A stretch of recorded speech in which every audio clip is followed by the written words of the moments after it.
Assalamualaikum warahmatullahi wabarakatuh. Perkenalkan, nama saya Ayu Kartika Abunade dengan nomor Stanbook F2019-010777. Saya dari kelas C2 Farmasi, program studi S1 Farmasi, Universitas Mandala Waluyo Kendari. Dalam video kali ini, saya akan menjelaskan sedikit materi tentang definisi antibiotik, penggolongan antibiotik, dan hubungan struktur aktivitas antibiotik. Oke, kita langsung saja pada materi yang pertama, yaitu antibiotik adalah kelompok obat yang digunakan untuk mengatasi dan mencegah infeksi bakteri. Menurut Gunawan et al. 2015, antibiotik adalah zat yang dihasilkan oleh suatu mikroba, terutama fungi, yang dapat menghambat atau dapat membasmi mikroba jenis lain. Sekarang kita masuk pada materi yang kedua, yaitu tentang penggolongan antibiotik. Antibiotik dibagi menjadi beberapa golongan, yaitu yang pertama, berdasarkan spektrum aktivitasnya.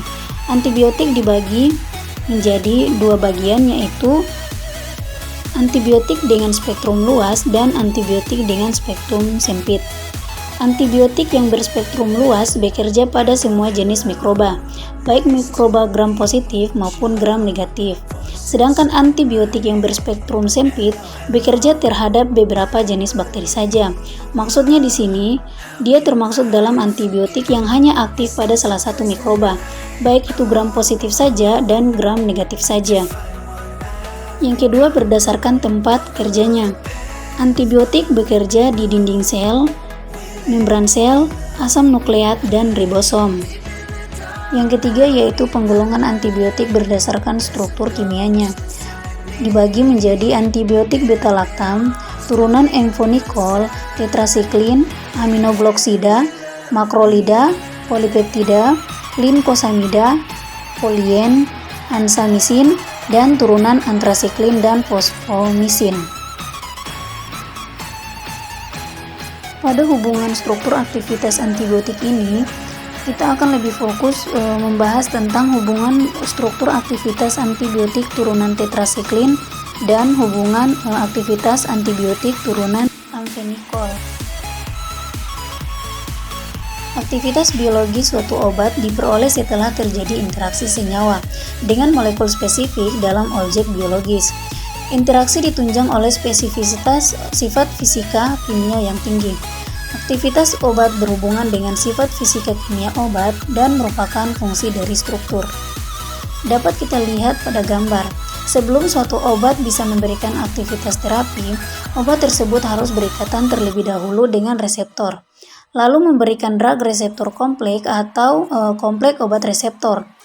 Baru setelah itu obat akan memberikan respon. Nah, agar obat dapat berikatan dengan reseptor dan membentuk kompleks, maka obat itu harus mempunyai struktur yang spesifik agar dapat memberikan sinyal. Turunan tetrasiklin. Tetrasiklin bersifat amfoter karena mengandung gugus bersifat asam atau hidroksil dan basa atau dimetil amino, di mana asam kuat membentuk garam asam yang mudah larut dalam air dan cukup stabil, sedangkan basa kuat tidak stabil dalam larutan air. Tetrasiklin mengandung gugus OH dan C rangkap 2O yang dapat membentuk ikatan H intramol. Pada larutan pH 2-6 tetrasiklin mengalami epimerisasi pada atom C4 yang membentuk epitetrasiklin dengan aktivitas antibakteri kurang lebih 5% tetrasiklin. Asam kuat menyebabkan dehidrasi, membentuk anhidrotetrasiklin yang tidak aktif, sedangkan basa kuat memacu reaksi antara gugus OH pada C6 dengan gugus keton pada C11 sehingga membentuk isotetrasiklin yang tidak aktif. Hubungan struktur aktivitas antibiotik turunan tetrasiklin, yaitu yang pertama, gugus farmakofor dengan aktivitas biologis penuh adalah senyawa semisintetik sansiklin karena mengandung struktur yang dibutuhkan untuk pembentukan kelat dan dipandang mempunyai peran penting pada pengangkutan turunan tetrasilin ke dalam sel bakteri dan penghambatan biosintesa protein di dalam sel. Kedua yaitu pengaturan linear dari Empat cincin adalah persyaratan untuk dapat menimbulkan aktivitas biologis.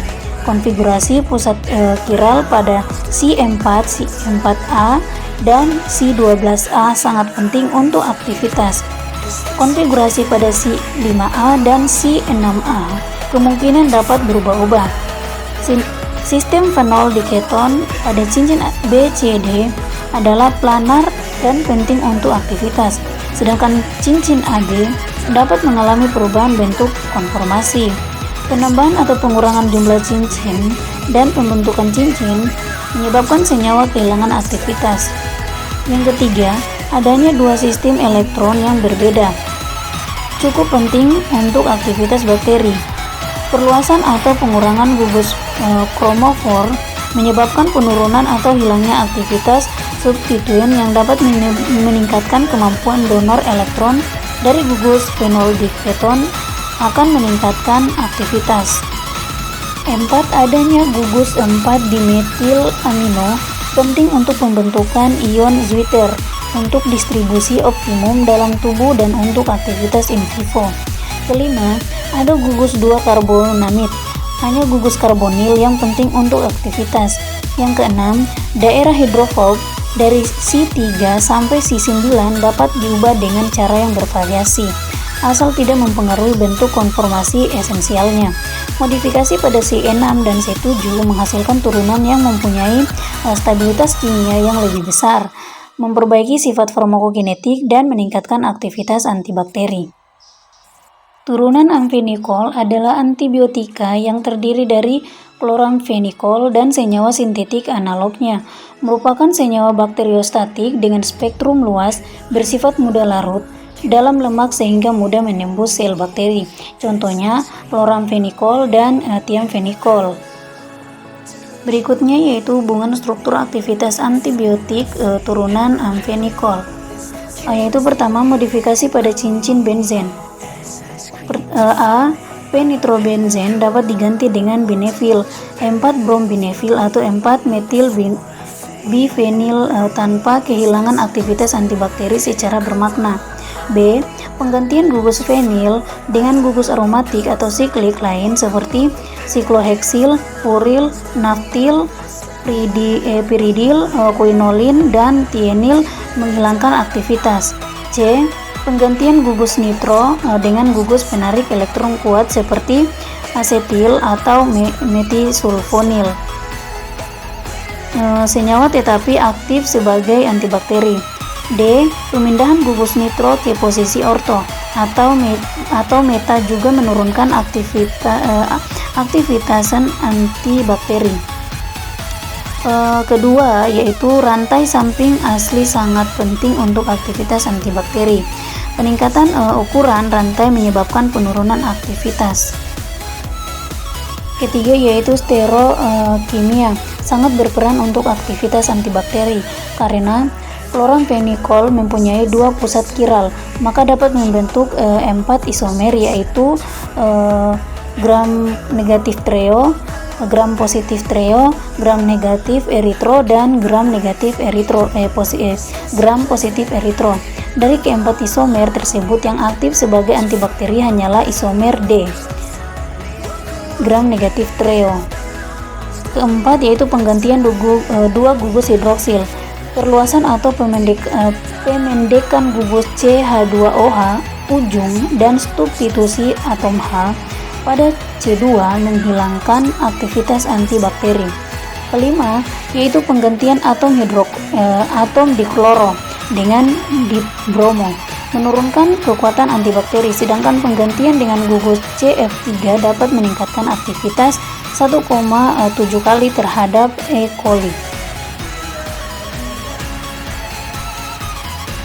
Mungkin itu saja yang dapat saya sampaikan, semoga bermanfaat. Lebih dan kurangnya mohon dimaafkan. Wabillahi taufiq wal hidayah. Wassalamualaikum warahmatullahi wabarakatuh.